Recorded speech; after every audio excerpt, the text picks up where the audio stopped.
The flight from San Francisco to LAX wasn't long, but my back ached as though I'd crossed oceans. I stepped off the plane with the slow grace of someone who had nothing to prove and no one waiting. In my right hand, I still clutched the small velvet box. Inside was my mother's necklace silver, with a turquoise stone at the center. Arden had admired it once when she was 16, back when she still asked me to braid her hair before school. There had been no formal invitation to her birthday dinner, no itinerary, no card in the mail, just a passing message from Emil, her husband, 2 weeks prior. "Of course you're welcome.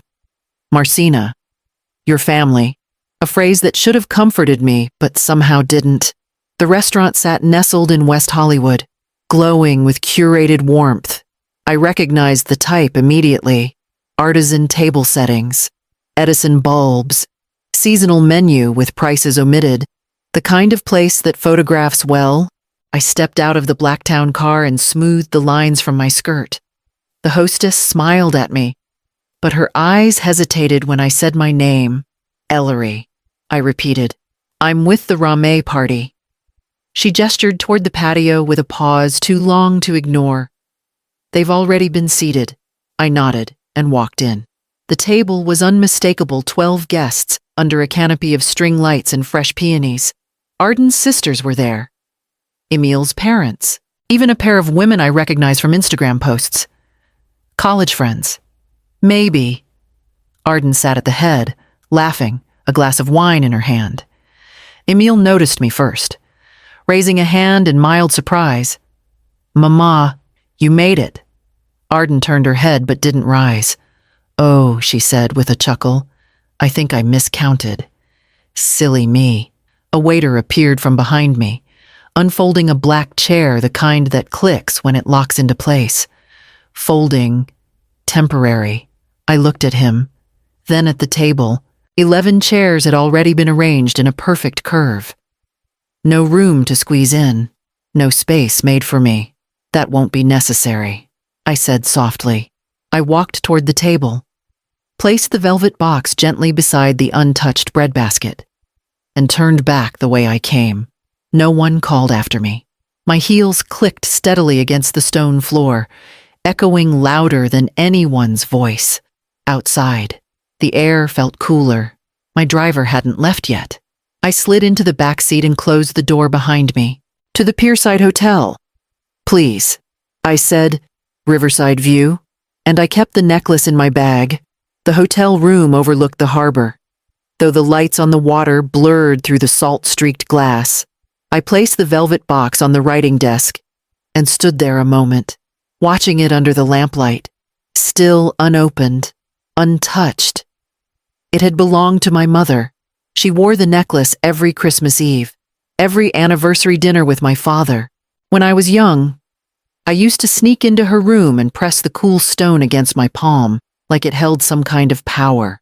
She believed in showing up, always dressed, present, engaged, even when others didn't.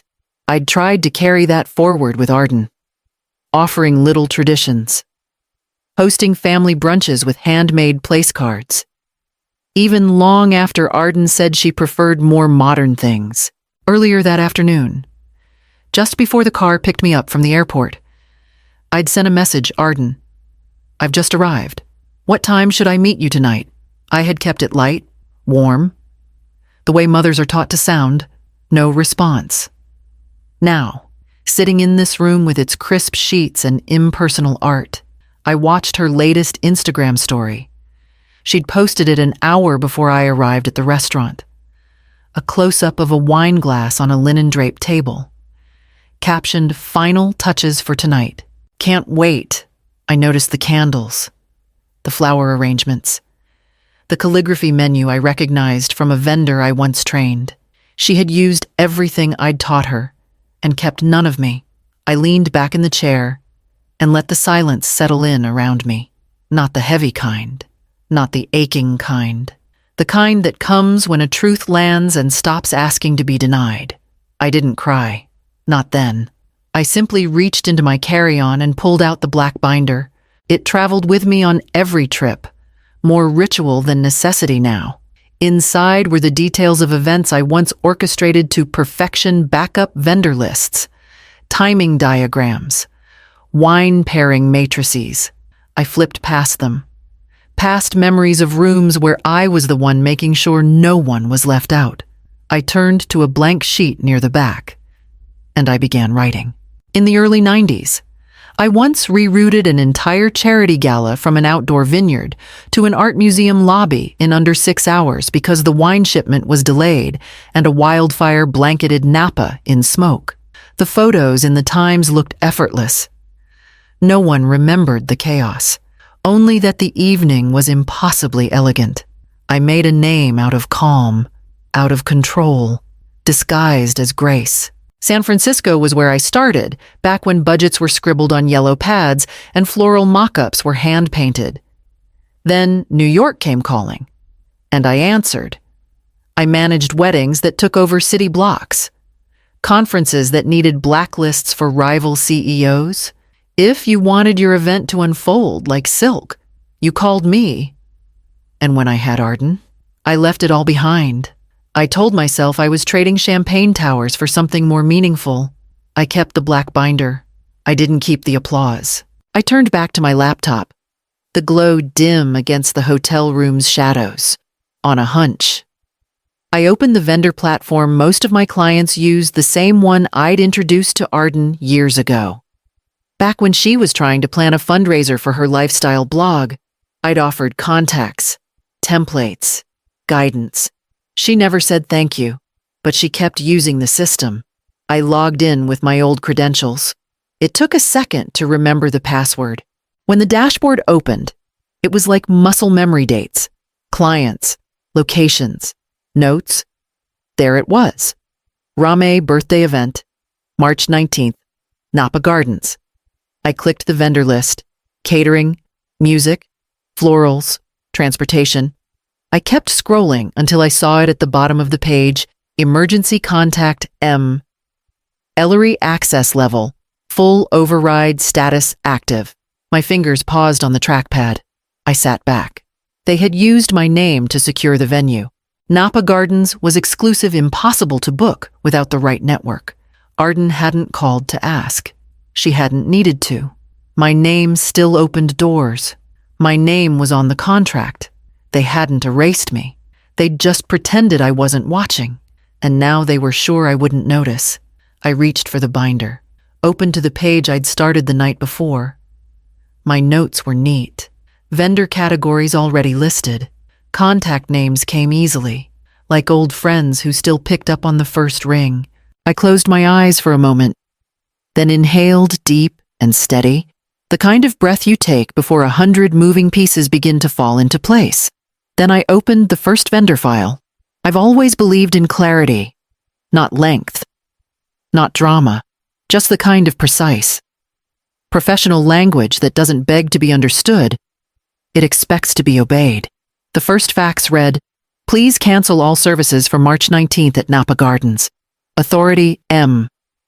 Ellery." The second and third followed the same rhythm: catering, quartet, florals. Each vendor received their notice before noon. Each one still remembered me. No explanations were required.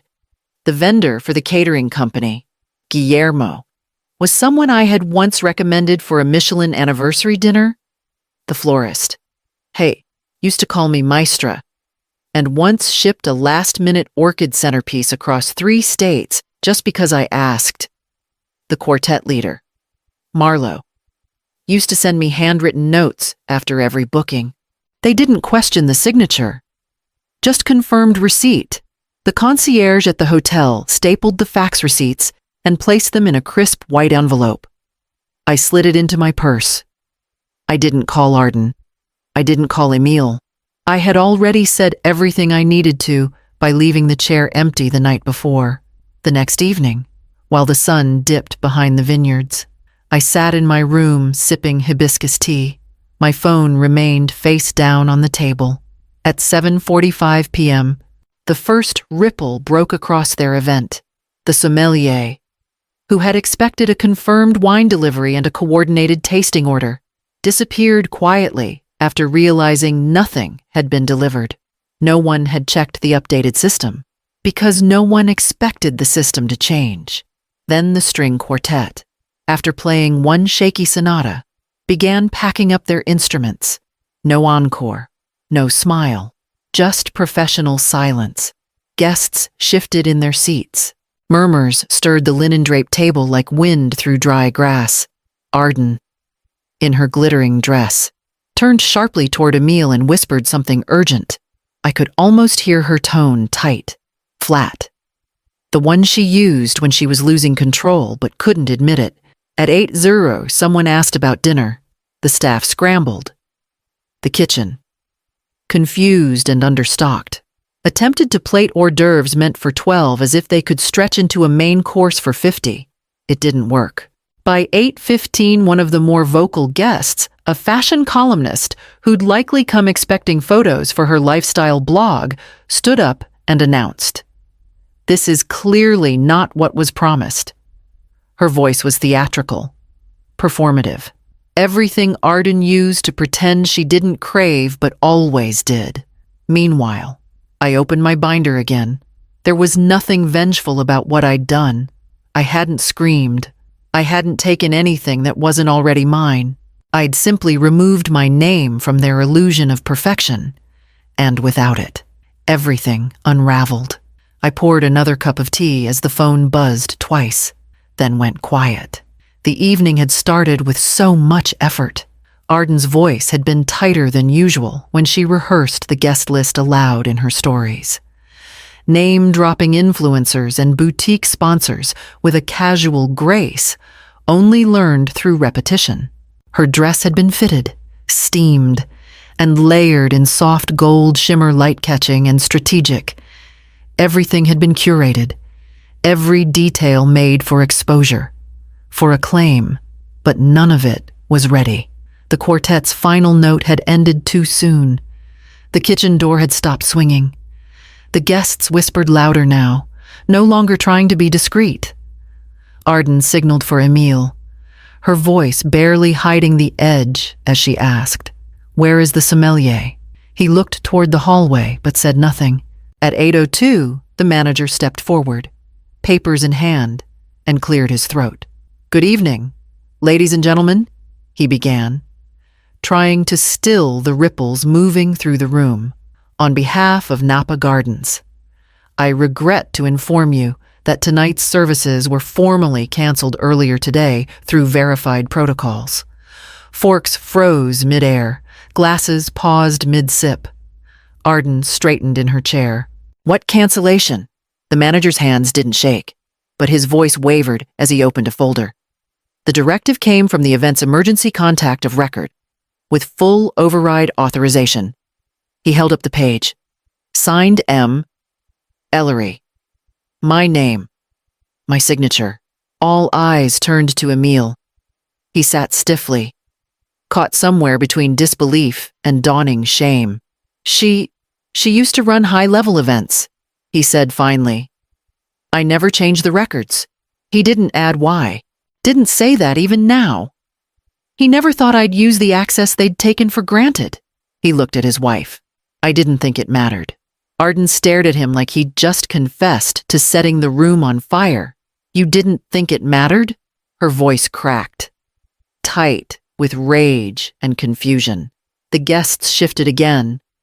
One of Arden's brand partners, a fashion columnist from LA, stood up with theatrical timing. "Is this part of the theme?" she asked, the disdain heavy in her tone. "Because it feels very community college." Arden flushed. Not from wine, from exposure. There was no second course, no curated wine pairing.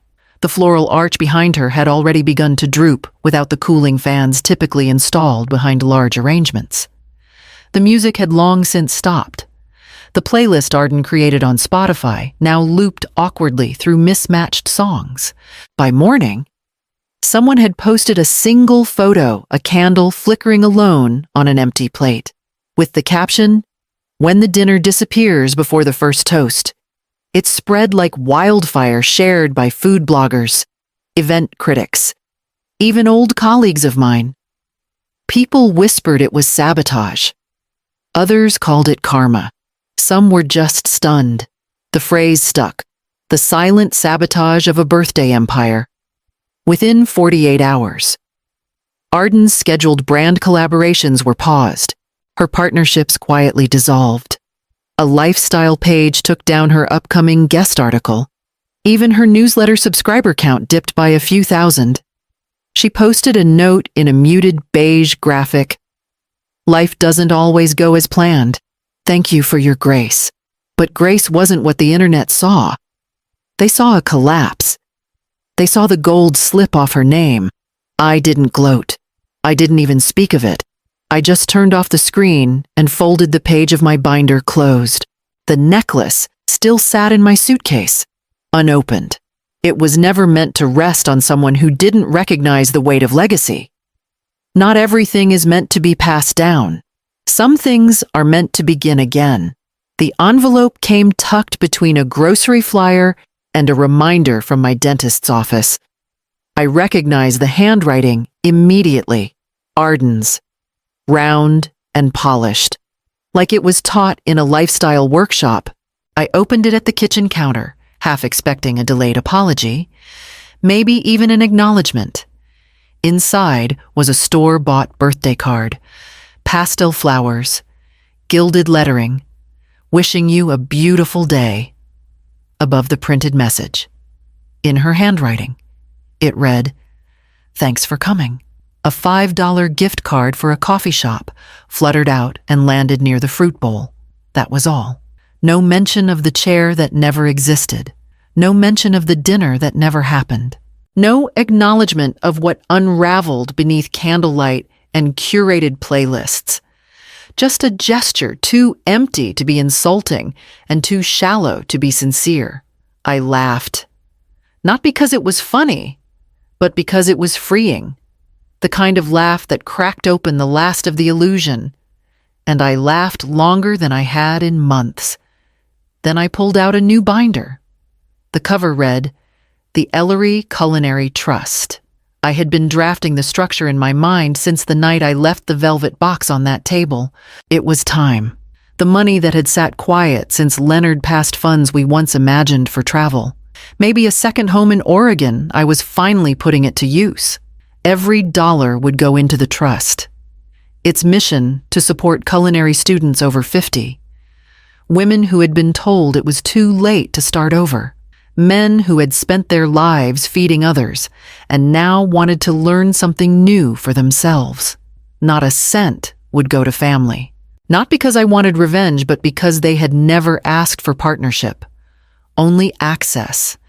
And I had given enough of myself to people who thought proximity entitled them to ownership. The application process would be selective, intimate, thorough. I'd sit on the board myself. There would be mentorships, community dinners, small business grants, the kind of nourishment that stayed with you long after the plate was cleared. As I printed the first draft of the Trust's charter, I felt the weight of something lift, not bitterness, not sadness, just space. I wasn't waiting for a seat anymore. I was building the table. The kitchen smelled like rosemary and garlic the moment I stepped inside. They tried to act casual, but I could see it all in their eyes, nervous, proud, glowing with the kind of joy that can't be taught, only earned. 9 of them stood around the large butcher block island, aprons dusted with flour and hands still sticky from dough. These were my students, my apprentices, each one over 50. Each one told, more than once, that it was too late. Clara stepped forward, wiping her hands on her apron. "Don't be mad," she said, grinning. "We planned a surprise." I looked past her. The long pine table was set. Hand-folded cloth napkins, chipped ceramic plates, mismatched silverware, nothing matched. But everything belonged. At the head of the table sat a single tall chair, simple and sturdy, with a linen band across the back. My name, Marcina, was embroidered in deep burgundy thread. No placeholders, No assigned seating. But my place was marked. I hadn't been asked to contribute. That was the rule they made for themselves. You've given enough. Tonight. You sit. I didn't argue. I simply let the warmth of it all soak in. Let the noise of real joy take up space in a room that didn't need cameras or curated lighting. We ate slowly. Roasted chicken with lemon and thyme. Farro salad with fresh basil. Warm bread. Nothing perfect. Everything honest. There were stories told between bites. Jokes that made people lean back with full bellies and fuller hearts. Toward the end of the meal, Clara raised her glass and waited. The table quieted. To the woman who didn't ask for a seat, she said. Her voice steady, but shining. She built the room. They all lifted their glasses. I felt something shift then. Not a return to who I used to be, but a rooting into who I'd become. Not the planner behind the scenes. Not the matriarch placed politely at the end of someone else's table, but the architect of something entirely mine. I raised my glass in return and looked at the mismatched faces around me, faces I had chosen, and who had chosen me back. And somewhere, behind the clinking of glass and the rise of laughter, I could feel the old silence retreating. It was late afternoon when I heard the knock, the kind that doesn't demand, just waits. I opened the door to find Emile standing there, damp from the rain, hands shoved deep into his jacket pockets.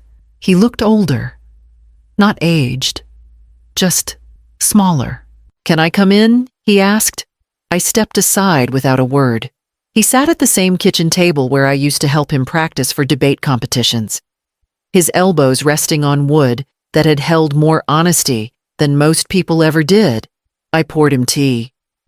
He didn't touch it. "I know it was you," he said finally. "The dinner, the trust, all of it." I waited.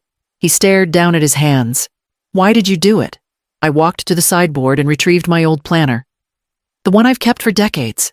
I opened it to the current week and slid it toward him. He looked at the bottom of the page. Family. The line was blank. He blinked. Once. Twice. I turned the page. The next week was full. Color-coded blocks for grant reviews, student tastings, board meetings. No space left between them. Every hour spoken for. Every intention accounted. "You left me out," I said softly. "I just believed you." His mouth opened like he wanted to argue, or explain, or beg, but the words never came, and I didn't ask for them. I closed the planner, slid it back beside my tea, and returned to my chair still warm from the dinner I hadn't yet cleared.